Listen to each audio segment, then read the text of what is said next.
கார்த்திக் தீபா சீரியலில் இப்போ ஒரு அதிரடியான எபிசோடு வந்திருக்கு. கார்த்தி வந்து பாட்டிக்கு ஃபோன் பண்ணிடுறாங்க. பாட்டிக்கு ஃபோன் பண்ணது இல்லாமல் அதிரடியாக பாட்டியை வந்து ஊருக்கு வர சொல்லிட்டாப்புல. வேறு லெவலில் இருந்துச்சுன்னே சொல்லலாம். மிஸ் பண்ணாமல் ஃபுல் வீடியோ கேளுங்க. இந்த பக்கம் ரம்யா வந்து யோசிச்சுட்டு இருக்காங்க. இங்கே பாரு, அவங்க மனசாட்சிக்கிட்ட பேசுகிறாங்க. நீ வந்து தேவையில்லாத விஷயத்தெல்லாம் ஆசைப்பட்டுக்கிட்டு இருக்க.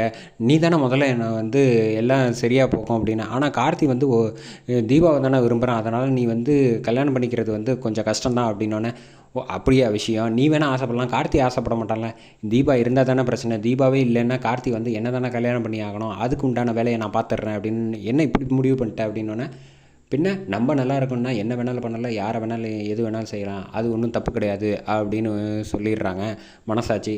அதுக்கப்புறம் இங்கே வந்து கார்த்தி வந்து வீட்டுக்கு வந்திருக்கப்போ வந்து அபிராமியை வந்து சொல்கிறாங்க, ஏப்பா இந்த வருஷம் வந்து இன்னும் பெருசாக கிராண்டாலாம் கொண்டாட வேணாம்ப்பா கல்யாணனால அப்படின்னு சொன்னோன்னே, என்னம்மா பேசுகிற, எனக்கு ஒரு ஆசை இருக்குது கார்த்தி, அது நடந்துச்சுன்னா நான் சந்தோஷமாக இருப்பேன் அப்படின்னு. என்னம்மா அப்படின்னா, மொத்த குடும்பமும் வந்து பழையபடி வந்து ஆனந்து மீனாட்சி ஒன்றா இருக்கணும், அதே மாதிரி அருணும் ஐஸ்வர்யாவும் சந்தோஷமாக இருக்கணும், அப்போ தானே எனக்கு சந்தோஷமாக இருக்கும் அப்படின்னு சொன்னோன்னே, அவ்வளோதானம்மா விஷயம், ஒன்றும் பிரச்சனை இல்லை, நான் பார்த்துக்கிறேன் அப்படின்னு இங்கே பேசிகிட்டு இருக்கப்போ கரெக்டாக வந்து அபிராமிக்கு ஃபோன் வருது. ஃபோன் வந்தோன்னா பாட்டி, வடிவுக்கரசி பாட்டி வந்து ஃபோன் பண்ணுறாங்க.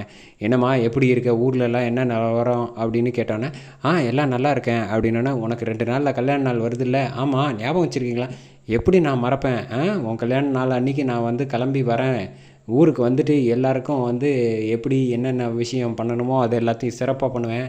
ஆமாம், தீபா எப்படி இருக்கா, நல்லா இருக்காளா, என் பேராண்டி கார்த்தி எப்படி இருக்கான் அப்படின்னோடனே, எல்லாம் நல்லா இருக்காங்க அப்படின்னோடனே, எங்கே உன் குரலே வந்து சரியில்லையே, என் பேராண்டிக்கிட்ட கொடு அப்படின்னோடனே கார்த்திக்கிட்ட ஃபோனை கொடுக்குறாங்க.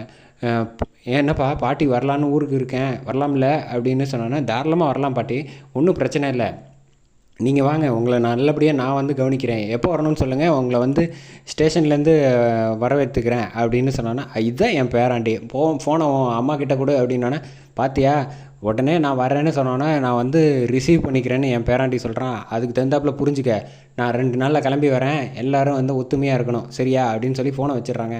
என்னப்பா அம்மா கிட்ட வந்து நீ மாட்டுக்கும் இஷ்டத்துக்கு சொல்லிவிட்டு, இப்போ இருக்கிற நிலமை வந்து மீனாட்சி ஆனந்தும் ஒன்றா இருப்பாங்களா, இங்கே ஐஸ்வர்யாவை காணும் அப்படிங்கிறப்ப அம்மா கண்ணாப்பண்ணான்னு பேசுவாளே அப்படின்னா, நீ ஒன்றும் கவலைப்படாதீங்க, எதுவாக இருந்தாலும் நான் பார்த்துக்கிறேம்மா அப்படின்னு சொல்லிடுறாங்க.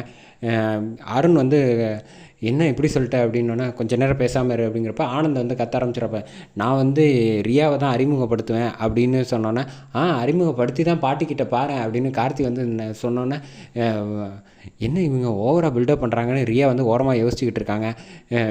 நீ ஒன்றும் கவலைப்படாதம்மா, மீனாட்சி கூட தான் வந்து ஆனந்த் வந்து ஆசீர்வாதம் வாங்குவான் உன்கிட்ட, அதை நான் பார்த்துக்கிறேன் அப்படின்னு சொல்லிட்டு, அதெல்லாம் நடக்கவே நடக்காது, கனவுல கூட அது நடக்குதா நடக்கலையான்னு எனக்கு பார்த்துக்க தெரியும், நீ உன் வேலையை பாரு அப்படின்னு சொல்லிட்டு கார்த்தி வந்து டக்குன்னு வெளில வந்து ஐஸ்வர்யாவை பார்க்குறதுக்காக கிளம்பி போகிறாங்க. இந்த பக்கம் வந்து என்னென்னு பார்த்தீங்கன்னா, தீபா வந்து மீனாட்சி கிட்ட வந்து சமாதானப்படுத்துகிறாங்க.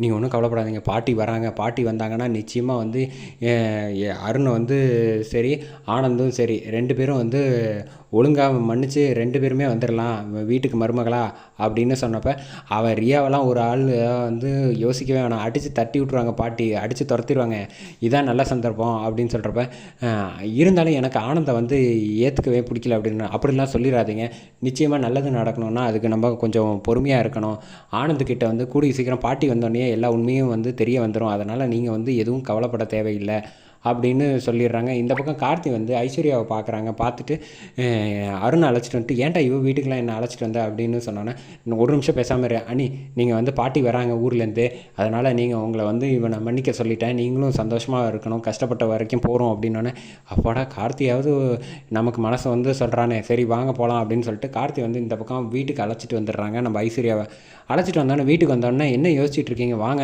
அப்படின்னு சொன்னேன். அபிராமிக்கு பார்த்தோன்னே அபிராமி காலில் வந்து பொத்துன்னு விழுந்துட்டு, அத்தை என்னை மன்னிச்சிருங்க அத்தை, நான் வந்து வேணும்ன்ட்டு எதுவும் செய்யலை அப்படின்னு சொல்கிறேன். சரி இப்போ வந்தோடனே நாடகத்தை ஆரம்பிச்சிட்டாலே அப்படின்னு ஐஸ்வர்யா வந்து யோசிச்சுக்கிட்டு இருக்காங்க. வேறு என்ன பண்ணுறது, நம்ம வந்து காலில் விழுந்து மன்னிப்பு கேட்டாவது கதறாங்களான்னு பாரு, எந்திரின்னு ஒரு வார்த்தை கூட சொல்ல மாட்டாங்க. இந்த ரியா வந்து யோசிக்கிறேன், எப்பா நம்மளே மிஞ்சிருவா போலையே அப்படின்னு யோசிக்கிறாங்க. குடும்பமாக ஒன்று கூடியாச்சுல்ல, சரி பாட்டி வருவாங்க, அவங்களுக்கு வந்து எந்த விஷயமும் தெரியக்கூடாது, நல்லபடியாக பார்த்துக்கணும் அப்படின்னு சொல்கிறாங்க. அதோட ரியா வந்து அதிர்ச்சி ஆகிறா. எபிசோட சூப்பராக முடிக்கிறாங்க.